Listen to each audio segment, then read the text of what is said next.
Bonjour à tous et à toutes, est-ce que vous nous entendez bien? Oui. Très bien, on va commencer puisqu'on m'a soufflé dans l'oreillette qu'il faut commencer à l'heure parce que ça s'arrête à 5 heures pile, donc on s'exécute. Bonjour à tous et à toutes, merci de venir nombreux au topo animé par Révolution Permanente à la fête de lutte ouvrière. Je m'appelle Elsa Marcel, je suis militante à Révolution Permanente et avocate, et avec mon camarade Anas, on va animer un atelier sur le procès dont il fait l'objet aux côtés d'un autre camarade de Révolution Permanente qui aura lieu le 18 juin, mais plus généralement la répression du mouvement de solidarité avec la Palestine, son actualité particulière et la raison pour laquelle on pense... Vous entendez pas? Il y a des gens qui font des signes bizarres. Tout le monde entend? Oui, d'accord, je continue. Il y a une personne qui n'entend pas. Hein? Ok. Donc la manière dont on a conçu un peu cette discussion, c'est de discuter à la fois de l'état du mouvement de solidarité avec la Palestine, de la manière dont il est réprimé depuis plus d'un an et demi maintenant en France, mais aussi à l'échelle internationale, et de comment est-ce que nous, depuis Révolution Permanente, on conçoit le procès d'Anas, mais aussi de l'autre camarade qui est poursuivi avec lui comme une véritable expérience d'affrontement avec le régime, et comment on veut en faire, au-delà de son cas particulier, une tentative de résistance à la criminalisation du mouvement de solidarité avec la Palestine. Je vais me minuter pour avoir une petite idée. Alors, pour commencer, effectivement, le génocide que subit le peuple palestinien depuis plus d'un an et demi est l'actualité centrale en fait de la situation internationale et aussi du mouvement de solidarité qu'il a généré depuis au moins un an et demi. Un génocide ouvert, donc c'est pas l'objet du topo en tant que tel, mais néanmoins insister que la complice des États impérialistes se manifeste notamment par la répression extrêmement brutale qu'elle exerce à l'endroit de différentes manifestations de solidarité, et que c'en est un pilier central, que la France, c'est un des pays dans lesquels la répression de la solidarité avec la Palestine a été particulièrement intense, mais c'est pas le seul. Je pense qu'on peut citer évidemment les États-Unis, et on connaît le cas symptomatique de l'étudiant Mahmoud Khalil, l'étudiant palestinien qui est aujourd'hui en train d'être déporté, mais aussi du traitement qui est réservé aux étudiants pro-palestiniens, aux enseignants pro-palestiniens qui font l'objet de listes en vue de leur exclusion, voire de leur déportation. On peut penser à l'Allemagne où il y a des perquisitions répétées d'organisations pro-palestiniennes, à l'Angleterre où il y a des militants, notamment de Palestine Action, qui sont incarcérés, ils sont presque une dizaine, pour avoir mené des actions dans des usines d'armement. Et on pense effectivement à la France, où il y a une répression extrêmement intense, qui s'est d'abord manifestée par le fait qu'à l'automne 2023, la totalité des manifestations ont d'abord été interdites, et ça c'était un niveau en fait d'interdiction absolue et totale qui était relativement inédit, mais qu'ensuite la répression s'est diversifiée et s'est intensifiée, notamment par la poursuite de tout un tas de responsables politiques, associatifs ou syndicaux, et j'y reviendrai, en raison d'accusés d'apologie du terrorisme, mais aussi l'annonce récente, il y a quelques semaines, de la dissolution d'Urgence Palestine, qui est l'une des principales organisations du soutien de la Palestine en France, qui a la particularité d'être animée par des militants palestiniens en exil, mais aussi de tenir dans ses rangs quelqu'un comme Salah Hamouri, qui est un ancien prisonnier politique, qui a passé quand même 12 ans dans les geôles de l'État israélien. Une chose que je voudrais dire, c'est que je voudrais prendre quelques instants pour savoir quelle est la forme qu'a pris la répression et sur quel ressort en fait elle se fonde et avec quels outils elle se met en place, et ensuite j'expliquerai comment, avec les camarades de Révolution Permanente, avec l'équipe d'avocates qui l'entourent, militantes du collectif d'action judiciaire, on a pensé le procès d'Anas pour y répondre de façon politique, puisqu'on considère qu'on est attaqué politiquement. Deux ressorts fondamentaux donc.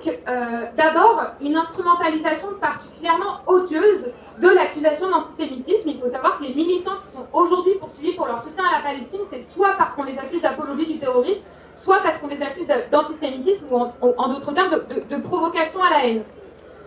C'est une accusation particulièrement efficace, puisqu'elle est non seulement évidemment infamante, mais parce qu'elle vise une chose très particulière, elle vise aussi à empêcher que ce soit visibilisé de manière large et à la hauteur de ce que ça représente tous les phénomènes de contestation très profonds qui existent au sein de la communauté juive, et notamment dans certains de ces secteurs comme Jewish Voice for Peace ou d'organisations comme ça, qui sont non seulement en fait des secteurs de personnes, de militants et de militants juifs et juives, mais qui sont aussi des militants antisionistes et qui l'expriment extrêmement fort. Et c'est une donnée qui pose un problème fondamentale en fait aux puissances impérialistes, et donc les accusations en antisémitisme et l'instrumentalisation en fait de cette accusation a pour objectif d'exercer une pression idéologique extrêmement forte à l'encontre de toutes celles et ceux qui s'opposent au génocide et qui lèvent la voix à leur encontre. On voit que de ce point de vue, la gauche a joué aussi un rôle important, puisque l'actualité des débats aujourd'hui, c'est quand même Caroline Yadan,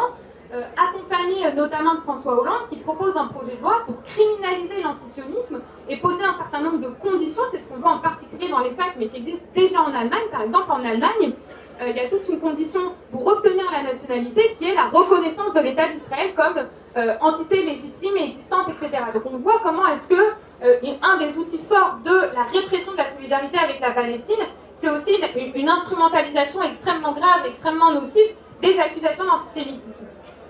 Le second ressort, qui est celui qui nous intéresse particulièrement, c'est le problème de l'apologie du terrorisme, qui est une arme en fait absolument redoutable contre la liberté d'expression, qui s'est exprimée et qui a révélé son plein potentiel en fait depuis le 7 octobre, mais qui est un outil qui a été consciemment construit depuis presque 10 ans, notamment par le Parti socialiste, parce que si aujourd'hui ils sont en mesure de criminaliser des personnes qui interviennent dans une manifestation, des personnes qui tweetent, des personnes qui rédigent des articles, c'est parce qu'il y a une loi qui date de 2014, qui a été construite par Bernard Cazeneuve et par le Parti socialiste, qui avait vocation à réprimer extrêmement durement des prises de parole.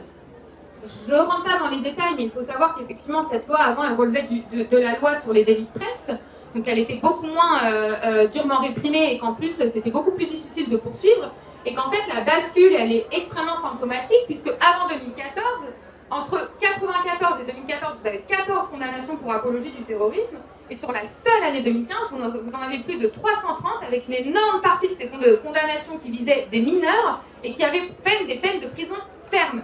Donc en fait, on assiste à cette première bascule qui permet de réprimer extrêmement durement des prises de position et des prises de parole. Depuis le 7 octobre, on assiste à un déploiement absolument inédit de cette infraction, puisque même si déjà ça portait débat par rapport à la restriction que ça imposait dans le débat public et que ça avait été beaucoup critiqué par des personnalités, voilà, de Henri Leclerc à Jacques Toubon, en passant par Amnesty International, mais aujourd'hui c'est d'une ampleur différente, parce qu'en réalité ils utilisent cette infraction pour réprimer tout type de position qui n'est pas le copier-coller de ce que dit Emmanuel Macron ou de ce que dit le Quai d'Orsay. Parce qu'aujourd'hui l'apologie du terrorisme, ça sert à réprimer des prises de position sur la situation internationale, en l'occurrence le conflit à Gaza. Et ils ont utilisé ça pour attaquer en fait des secteurs de l'opposition politique. Il faut savoir quand même que des personnes comme Mathilde Panot, qui est quand même présidente d'un groupe parlementaire, s'est retrouvée convoquée à un commissariat pour le communiqué de leur organisation politique au lendemain du 7 octobre. Mais plus généralement, il y a tout un tas, non seulement de personnes anonymes, donc je veux dire, moi j'ai été amenée à défendre des collégiennes de 13 ans quand même, mais au-delà de ça, des têtes qui dépassent, donc que ce soit des personnalités syndicales, et on pense à Jean-Paul Delescaux qui a pris 1 an de prison avec sursis pour un tract de son union départementale.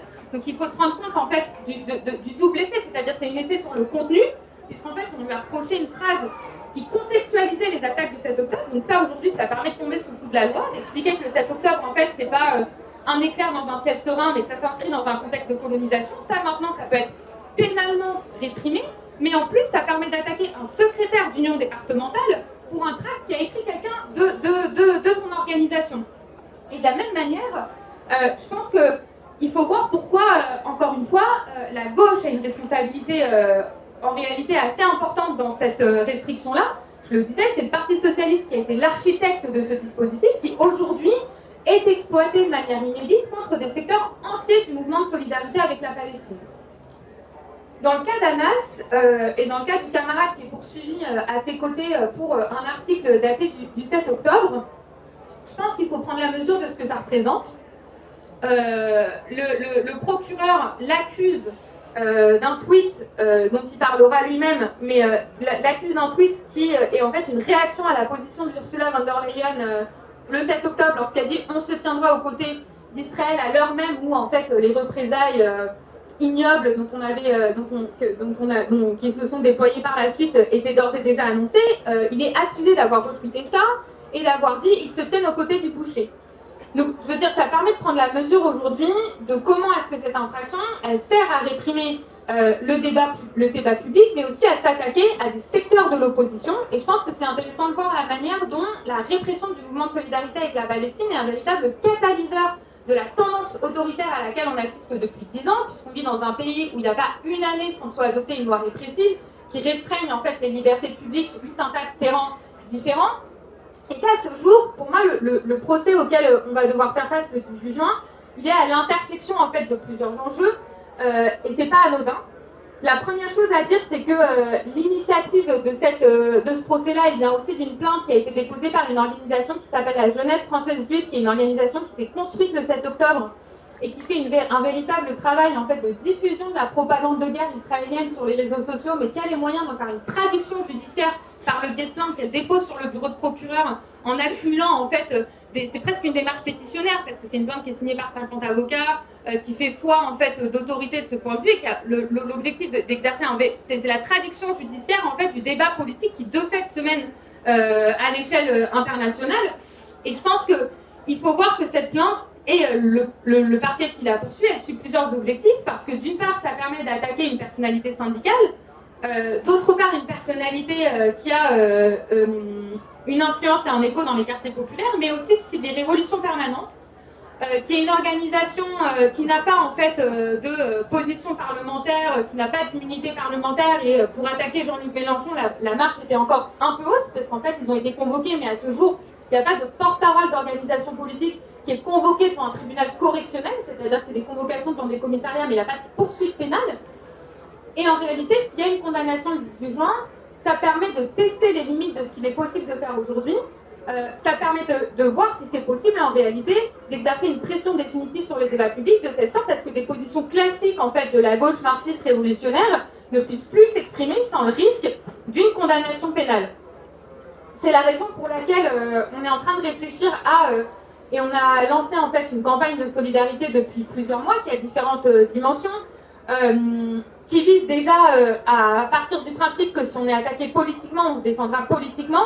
Je le disais au début, mais moi je milite dans un collectif d'avocats qui s'appelle le collectif d'action judiciaire et qui part du principe que la justice n'est pas neutre, mais que c'est le produit de rapports de force qui existent de fait dans la société et entre les classes. Avec mes camarades Prisca Ancion, Romane Bartoli et Julie Goniguet, on assure la défense de Anas Kazib et de l'autre camarade. Et on a cherché à construire cette défense de manière un peu particulière, déjà en partant du principe qu'on ne s'excusera pas, qu'on ne reculera pas sur les propos qui ont été tenus, qu'on considère qui relèvent non seulement du débat public, mais par ailleurs d'une position politique absolument légitime et indispensable dans la séquence, celle de pouvoir en réalité soutenir le combat du peuple palestinien indépendamment des directions politiques qui l'animent et des désaccords qu'on peut avoir avec celle-ci, et de mener cette discussion jusqu'au bout, en utilisant en réalité l'autorité politique de tout un tas d'experts et de spécialistes de la région qui témoigneront aux côtés de nos camarades, et on a pu réunir en fait les témoignages de tout un tas de personnalités qui font autorité en la matière, qui se joindront à l'audience et qui témoigneront à la barre pour essayer de démontrer en fait dans la tradition aussi des procès de défense politique qui existent depuis les années 70 de pourquoi s'ils veulent nous attaquer, c'est aussi l'occasion de développer jusqu'au bout une position politique et de défendre sa légitimité, de produire aussi une campagne internationale. Je le disais au début, mais en fait les offensives contre la solidarité avec la Palestine se produisent partout dans le monde avec une intensité particulière en France, aux États-Unis et en Allemagne. Et de ce point de vue, on est en train de chercher à organiser une réponse pas seulement de Révolution Permanente, pas seulement du mouvement de solidarité en France, mais aussi de la totalité de notre organisation, dans la continuité d'un grand meeting qu'on a organisé il y a quelques semaines, un meeting internationaliste qui a réuni beaucoup de monde et par ailleurs de l'ensemble des sections de notre organisation internationale qui sont en train de militer cette campagne, que ce soit en Argentine, en Bolivie, dans l'État espagnol et un peu partout. Et surtout, je le disais, et je laisserai la parole à Anna sur ça, de faire de la date du 18 juin, donc la date de son procès où un rassemblement est appelé à midi, un grand rendez-vous du mouvement de solidarité, de voir que la défense qu'on est en train d'essayer de construire, elle dépasse le cas d'Anas, mais elle vise à, en réalité, transformer ce procès dans le procès de la criminalisation du soutien à la Palestine, dans un contexte où la situation change par ailleurs, je pense que tout le monde le voit, mais Israël est plus isolé que jamais. On est à un point où, en réalité, même Macron est contraint de reconnaître qu'il y a des enfants qui meurent à Gaza et que sa position devrait peut-être évoluer, que le mouvement de solidarité redouble d'intensité, les manifestations se remplissent à nouveau. Il y a tout un tas d'actions comme l'action de la flottille à Gaza, ou encore évidemment comme l'action des dockers, non seulement à Marseille mais aussi à Gênes, qui envoie un message extrêmement fort sur la nécessité en fait de s'organiser très très largement, et on veut faire de ce procès-là une étape en fait du combat contre le génocide, une démonstration qu'il est possible de s'affronter à la répression, et que ce soit un acquis pour l'ensemble du mouvement international. C'est pour ça qu'on vous invite à venir très nombreux et nombreuses, non seulement au rassemblement, mais aussi à l'audience, pour voir comment on se défend, ce qu'on dit politiquement, comment on utilise les tribunaux pour diffuser nos idées, et vous invite à venir nombreux et nombreuses.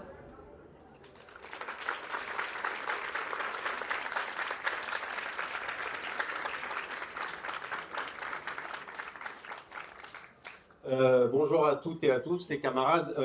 Peut-être dans la continuité de ce qu'a dit Elsa, et pour donner quelques éléments pour un peu élargir la focale et voir notamment comment on pense la situation. La réalité, c'est qu'on pense cette attaque de manière très politique et en tant qu'organisation révolutionnaire. C'est-à-dire que si vous êtes là, je l'espère, n'ayez pas de peine pour moi ou quoi que ce soit, parce que souvent les gens, lorsqu'il y a de la répression, ils le lient beaucoup à des aspects d'affect, comment tu vas, ta famille, etc. Est-ce que tu n'es pas trop stressé, etc., etc. Moi, sincèrement, je le prends comme un militant révolutionnaire face à ces moments-là.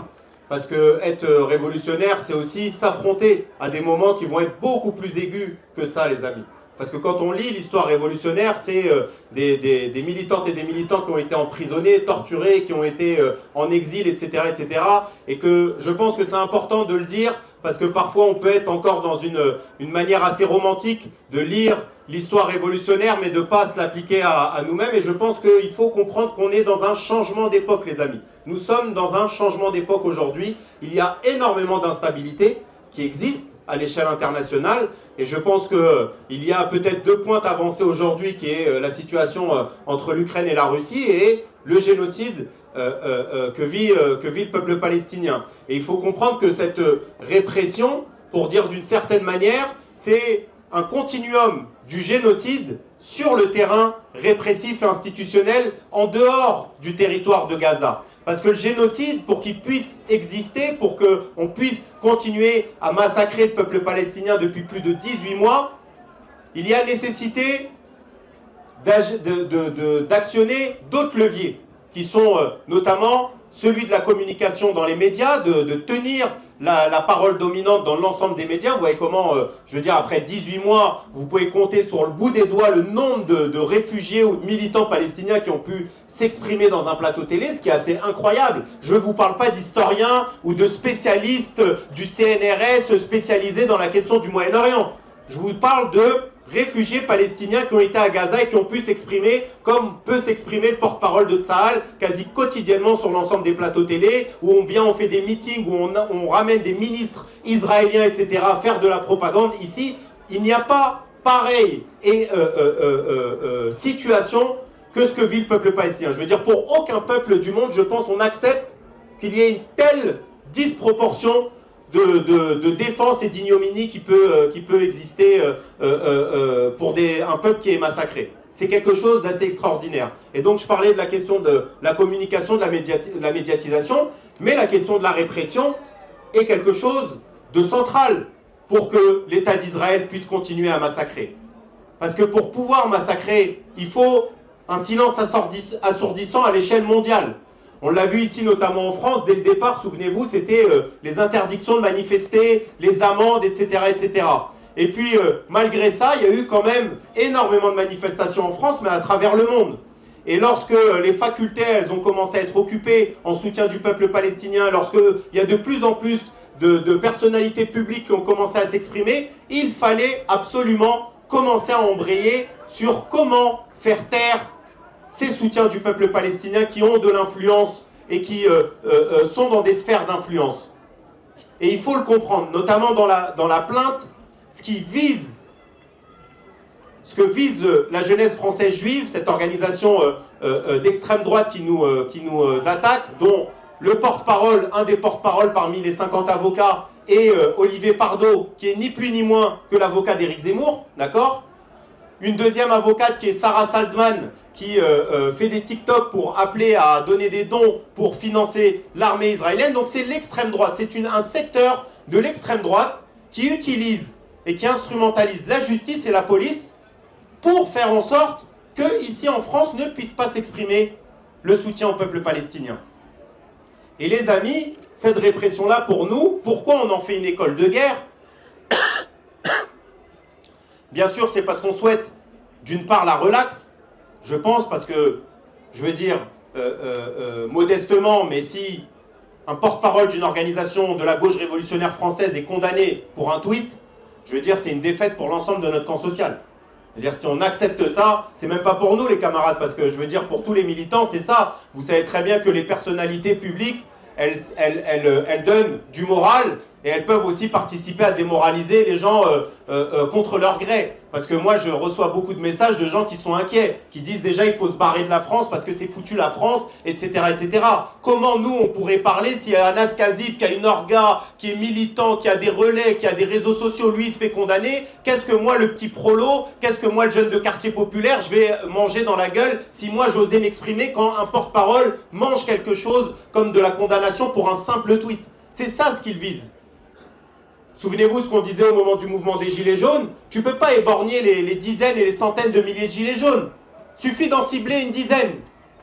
Et tu leur crèves l'œil et ça envoie un message à tous les autres. Restez chez vous et fermez vos gueules.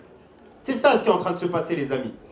Et c'est au-delà de la question palestinienne. C'est au-delà de la question de l'autodétermination du peuple palestinien. Ce qui est en train de se jouer aujourd'hui. C'est une partie de l'avenir de l'humanité, les amis. C'est une partie de l'avenir de l'humanité qui se joue aujourd'hui si on laisse la situation du génocide en Palestine continuer et si on accepte de pouvoir réprimer. Parce que nous, on lie énormément la situation palestinienne et l'instabilité au Moyen-Orient avec la question de l'instabilité du système capitaliste à l'échelle mondiale et de ce que ça produit actuellement en course à la remilitarisation. Parce qu'aujourd'hui, on est des apologues ou des apologistes du terrorisme. Demain, les amis, ici, on sera tous anti-patrie. On sera tous des salopards qui empêchons la jeunesse de prendre les armes pour défendre la France. On sera tous des salopards qui ne voulons pas que nos jeunes prennent les armes pour aller tuer d'autres militaires en Russie ou je ne sais dans quel terrain du monde. Et vous imaginez bien que si déjà pour un tweet, pour un État qui a des milliers de kilomètres d'ici, qu'est-ce que ça sera demain quand on va devoir s'affronter en France contre la politique française? Parce que quand on condamne des gens qui dénoncent le fait que l'État d'Israël ait le droit de se défendre, ben demain, comment on peut ne rien avoir si on dénonce le fait que la France dise qu'elle a le droit de se défendre aussi? Parce que c'est ça, les amis. Le papier cadeau qu'utilisent les puissances impérialistes, c'est de se battre pour la paix. On ne se bat pas... Il n'y a aucun bourgeois qui vous dise « moi c'est pour les minerais » ou « c'est pour conquérir des nouveaux territoires ». Ils disent jamais ça. Ils disent « c'est le nazisme de Poutine ». C'est d'aller défendre la paix, faire rayonner la démocratie. C'est pour ça qu'on se bat. C'est pour ça que vous achetez des drones. C'est pour ça que toi, Jean-Michel, tu dois travailler jusqu'à 70 ans pour que nous, on puisse acheter des drones et des tanks avec. Il y a un historien qui disait il faut donner du sens à la violence pour la faire accepter. Il faut donner du sens à la violence pour la faire accepter.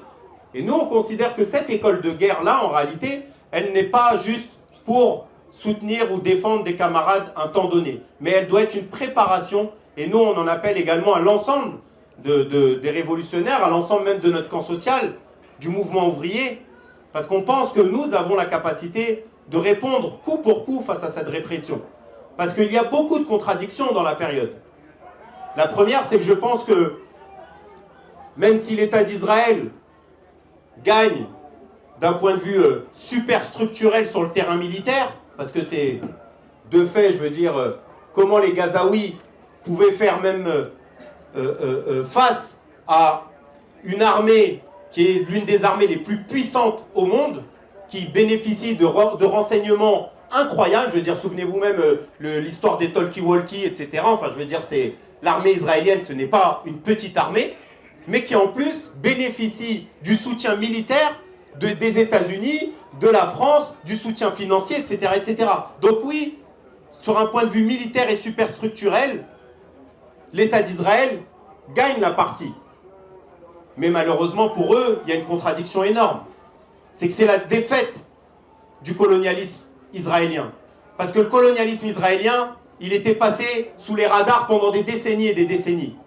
Souvenez-vous, encore très récemment, il y avait des publicités sur YouTube, etc., pour aller en vacances à Tel Aviv et Jérusalem. C'était normal. C'était le pays des LGBT. C'était le pays de toutes celles et ceux qui veulent vivre, profiter de la démocratie au Moyen-Orient. C'était ça le discours. Aujourd'hui, le massacre à Gaza a créé une nouvelle génération à l'échelle internationale qui est profondément anti-impérialiste.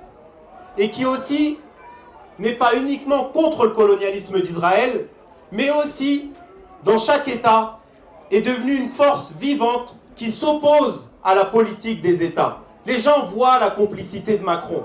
Je veux dire, vous prenez n'importe quel jeune, il n'y a aucun jeune qui pense que Trump ou Macron n'a rien à voir avec ce qui est en train de se passer à Gaza et que le pauvre Trump aimerait que ça s'arrête, etc. Il n'y a aucun jeune des États-Unis qui pense ça aujourd'hui. Il n'y a aucun jeune français qui pense que Macron est pro-Gaza, pro-Palestine et qu'il n'a qu'une seule hâte, c'est que ça s'arrête. Tout le monde sait ça. Il y a même une contradiction importante, je ne sais plus si Elsa en a parlé, mais c'est que le même jour du procès, c'est le jour où Emmanuel Macron sera à l'ONU pour faire un discours pour la reconnaissance de l'État palestinien. Voilà. Il a reculé là-dessus. Bon, il y a eu un recul entre-temps. Hein? Il devait, c'était le processus. Mais c'est pour dire à quel point on vit quelque chose comme un univers parallèle, en fait. Et je pense que ça dit énormément de ce qui est en train de se passer aujourd'hui. Que oui, nous sommes en train de créer une nouvelle génération anti-impérialiste, une nouvelle génération internationaliste. Et nous, on veut démontrer que c'est par l'internationalisme ouvrier qu'on arrivera à changer les choses. Et je veux saluer notamment deux initiatives qui sont des éclats dans la pénombre, je veux dire. C'est nos camarades dockers à Marseille qui ont empêché la livraison d'armes de l'État d'Israël et qui montrent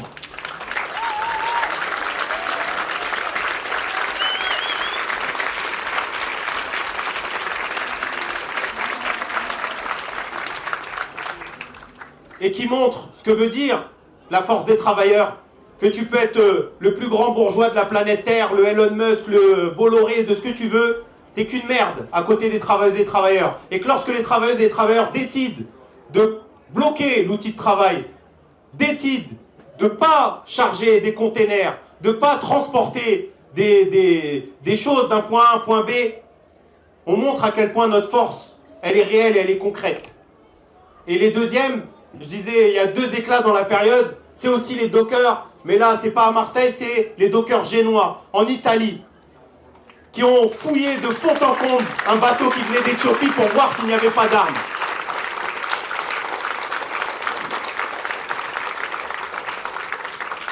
Et je pense, les amis, que c'est vers là, en réalité, qu'on doit aller depuis le départ. Depuis le départ, nous sommes profondément convaincus que la classe qui peut changer les choses et qui peut faire arrêter le génocide que vit le peuple palestinien, c'est la classe ouvrière. C'est pas le droit international. Et vous voyez à quel point il piétine le droit international. Je veux dire, c'est pas les prolos qui ont créé le droit international, c'est pas nos institutions. La CPI, l'ONU, c'est eux qui ont créé tout ça. Et vous voyez qu'en fait, le seul droit international qu'ils respectent, c'est le droit de la domination de classe. C'est lorsque eux sont attaqués, il faut fermer sa gueule. Le droit international n'existe plus. Et c'est pour ça que, contre toutes ces illusions, notamment, je dis aux camarades et aux personnes qui, ici, dans cette assistance, peuvent parfois tomber sur l'illusion du moindre mal, que voter la gauche institutionnelle, c'est une poche d'air, ça coûte rien, etc., etc. Ça coûte énormément. de donner de l'illusion à notre camp social. Ça coûte énormément lorsque vous avez déjà l'ensemble des organisations de la gauche politique ici en France et même à l'échelle internationale qui soutiennent les crédits de guerre, qui soutiennent la militarisation, qui disent que l'Union européenne doit se préparer à se défendre. Ce sont les mêmes qui, il y a quelques mois en arrière, disaient au départ que oui, l'État d'Israël a le droit de se défendre. Donc il est hors de question et il est même criminel que nous acceptions de considérer cela comme normal et que ça soit la voie demain face aux grandes barbaries, aux grandes boucheries que serait l'arrivée d'une troisième guerre mondiale ou même des guerres entre États impérialistes. Et c'est ça ce qui est en train de se jouer. C'est pour ça que je le dis et je le répète, nous considérons depuis le départ que c'est la classe ouvrière à l'échelle internationale qui a un rôle à jouer. Les dockers nous l'ont montré. Et je veux envoyer un message clair à Sophie Binet et à tous les dirigeants des confédérations syndicales de ce pays et d'ailleurs. Qu'est-ce que vous faites en fait? Qu'est-ce que vous attendez depuis 18 mois aujourd'hui? Pourquoi il n'y a même pas la moindre formulation, même une petite grève, même une grève de 24 heures? Rien qui est fait face à ça, alors qu'on est en train de massacrer des gens. Alors oui, moi je suis aussi pour qu'on gagne mieux notre vie. Je suis pour qu'on parte à la retraite plus tôt. Oui, le syndicalisme, c'est pour aussi essayer d'émanciper les gens, qu'ils vivent un peu mieux. On n'est pas contre ça, bien évidemment. Mais il y a quoi de beaucoup plus important quand on est un syndicaliste que la survie de l'être humain, que la vie tout court, que le fait de ne pas accepter en fait que des gens meurent à travers le monde et notamment dans un territoire comme ça. Comment même on peut espérer faire reculer Bayrou sur la retraite quand on n'arrive même pas à les empêcher de continuer à être complices et financer l'armée israélienne? C'est totalement démagogique, les amis. Et ça dit quelque chose de cette complicité aussi que joue la bureaucratie syndicale, soit par son silence, soit par sa complicité active. Je pense notamment en se foutant dans le conclave pour aller discuter de la réforme des retraites, d'aller appeler à des cellules de crise pour lutter dans la guerre économique contre Donald Trump. On a des syndicalistes qui se rangent derrière leur impérialisme et leur bourgeoisie pour faire la guerre à d'autres prolétaires, d'autres ouvriers à travers la planète. C'est ça ce qui est en train de se jouer aujourd'hui. Et que oui, nous on pense que le rôle des révolutionnaires, il est partout où nous sommes, dans l'ensemble des entreprises où on est, de jouer un rôle, de bouleverser cette subjectivité des travailleuses et travailleurs qui pensent qu'ils ne peuvent rien faire.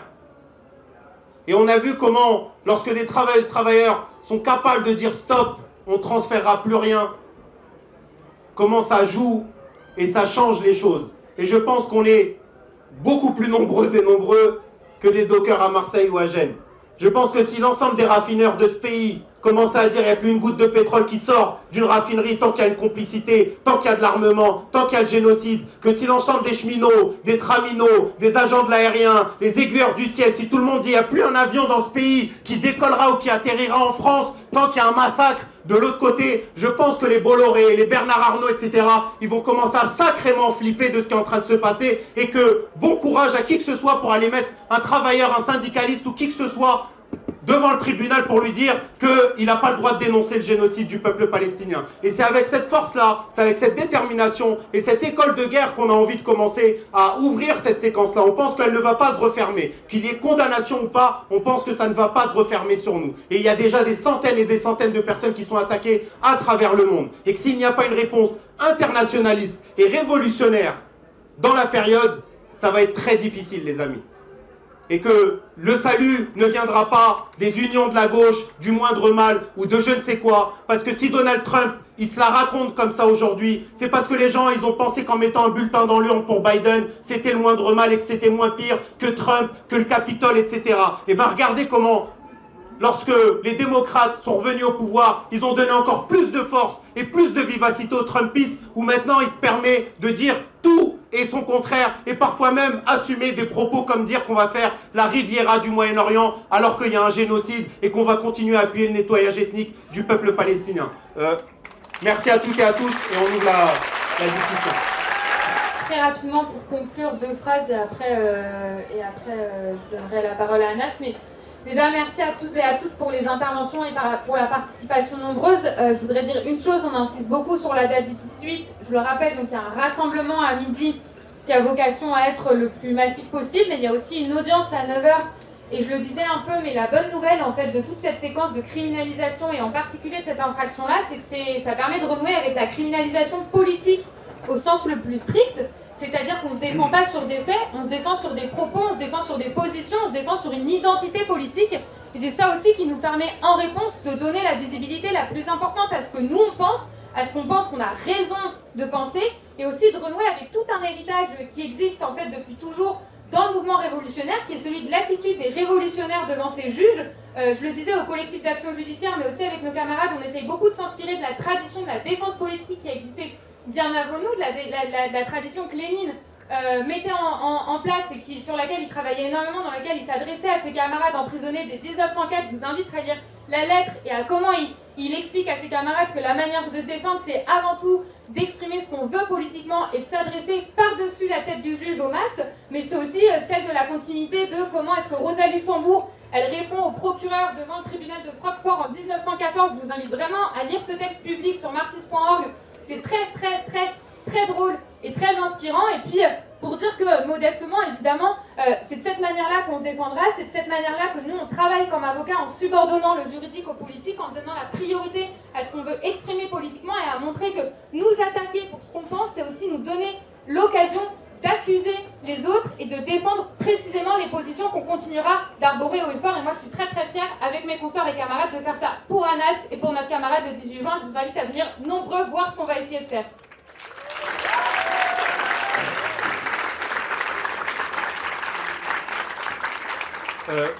Non mais pour dire deux, trois petites choses. Bon,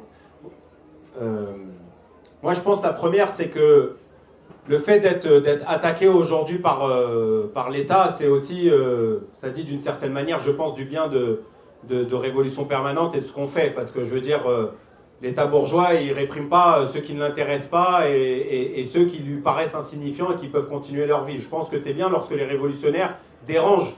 Et que oui, de fait, quand des révolutionnaires dérangent, quand ils s'agitent et qu'ils remettent en question l'ordre établi, et ben oui, à un moment donné, ils prennent des coups, que ce soit dans les usines, lorsqu'on est réprimé pour des actions de grève ou pour nos positions politiques. C'est ça ce qui est en train de se jouer aussi aujourd'hui, les amis. C'est-à-dire que, est-ce que la parole des marxistes, est-ce que la parole des révolutionnaires, elle a le droit d'exister? Parce que oui, nous ne sommes pas institutionnels.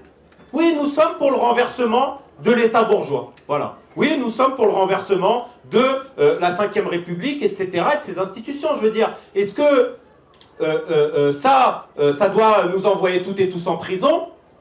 Aujourd'hui, c'est un premier test. Parce que oui, ils ne veulent pas qu'on existe, et ils ne veulent pas que dans les moments les plus aigus, ça puisse s'exprimer. Donc il faut comprendre cette chose-là, et moi je voulais insister là-dessus. La deuxième, parce que je sais qu'il y a beaucoup de camarades syndicalistes dans le mouvement ouvrier, etc., qui sont là. Il y en a certains qui se sont exprimés, et je les remercie. Mais il faut savoir aussi, les amis, que le rôle des révolutionnaires dans le mouvement ouvrier, dans les sections syndicales, est primordial.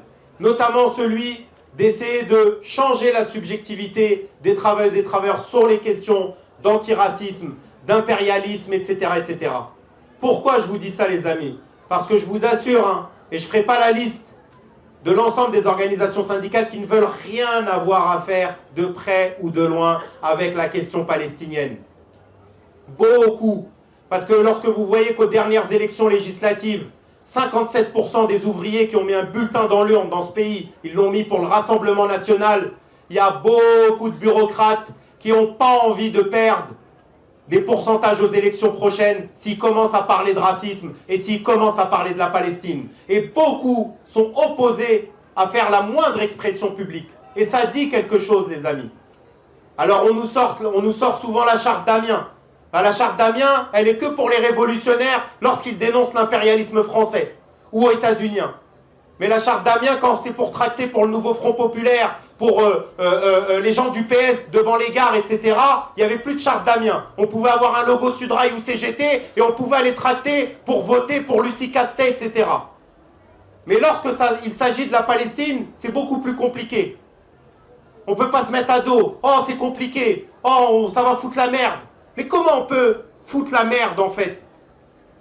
Comment on peut considérer qu'on peut être au milieu d'un génocide? d'être au milieu des bombes et de ceux qui les reçoivent.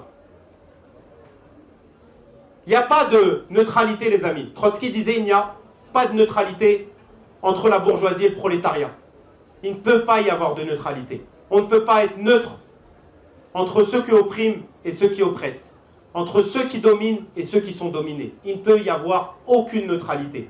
Et moi, je vous appelle toutes et tous, celles et ceux qui sont militants, faire en sorte, bien évidemment que le 18 soit là, mais de batailler cette question-là. Je pense qu'il y a un rôle central des révolutionnaires, et j'en appelle ici parce qu'on est très nombreuses et très nombreux, mais il y a un rôle central à jouer aujourd'hui. Si nous laissons les organisations syndicales aux mains de bureaucrates qui ferment leur gueule sur l'impérialisme français, qui ferment leur gueule sur la complicité, etc., pour être dans les petits papiers, d'être dans les conclaves, d'être dans les cellules de crise, pour discuter de la régression sociale et de comment on va pouvoir profiter aussi de ces crédits de guerre-là pour gagner un peu mieux notre salaire, il faut qu'on soit opposé à ça.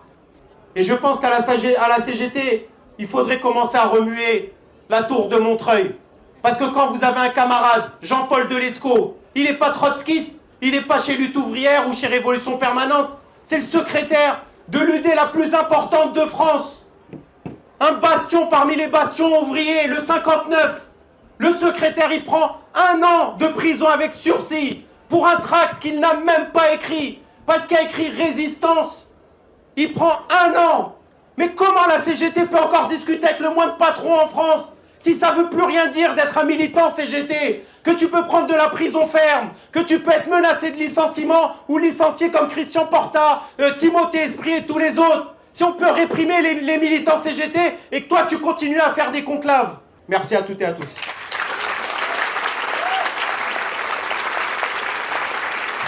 Le 18 juin, on va faire du procès d'Anas Kazib le procès du génocide et de la criminalisation du soutien à la Palestine. Face à leurs intimidations, il faut faire front. Alors rendez-vous le 18 juin à midi au tribunal de Paris, métro Porte de Clichy.